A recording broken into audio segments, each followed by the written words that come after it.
I figured something out that I thought I'd tell you about. This took me like 30 years to figure out, and I figured it out on this tour. So there's this old idea, you know, that you have to rescue your father from the belly of the whale, right? From some monster that's deep in the abyss. You see that in Pinocchio, for example, but it's a very common idea. And I figured out why that is, I think. So imagine that we already know from a clinical perspective that, you know, if you set out a path towards a goal, which you want to do because you need a goal and you need a path, because that provides you with positive emotion, right? So you set up something as valuable, so that implies a hierarchy. You set up something as valuable. You decide that you're going to do that instead of other things, so that's kind of a sacrifice, because you're sacrificing everything else to pursue that.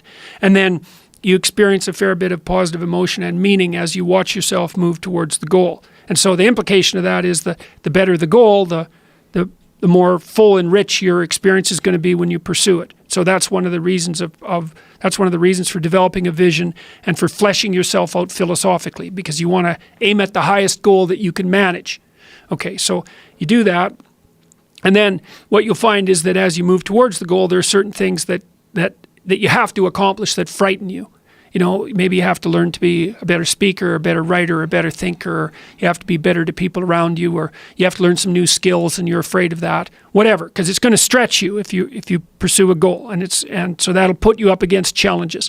Okay, so all the clinical data indicates, well, the opposite of safe spaces, as Jonathan Haidt has been pointing out, that what you want to do when you identify something that someone is avoiding that they need to do because they're afraid, you have them voluntarily confront it.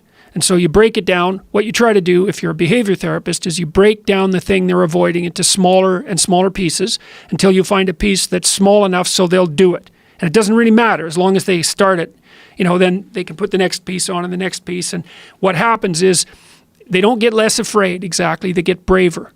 They get it's like there's more of them. And here's why. So imagine you do something new, and that's informative, right? There's information in the action, and then you can incorporate that information and turn it into a skill and turn it into a transformation of your perceptions. So there's more to you because you've tried something new. So that's one thing.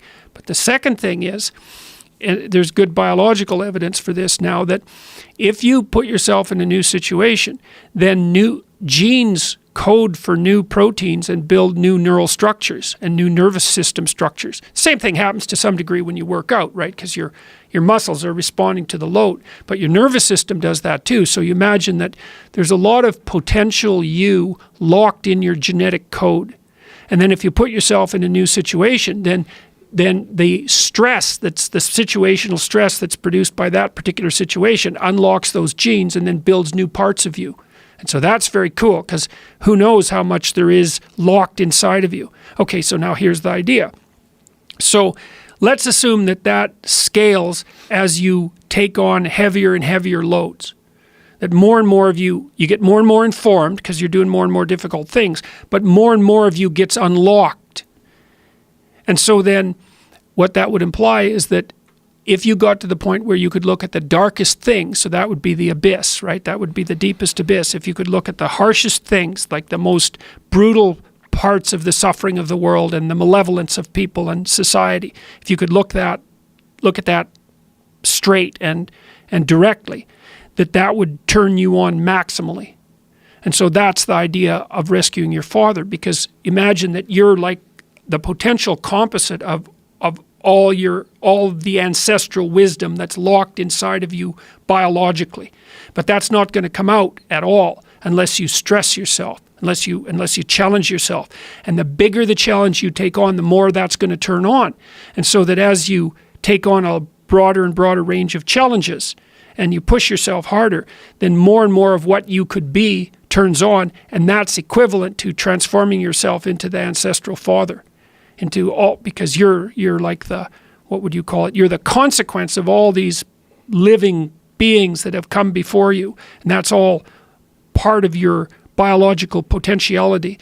And then if you can push yourself, then all of that clicks on, and that turns you into who you could be. That's the re-representation of that positive ancestral father. So that's why you rescue your father from the belly of the beast.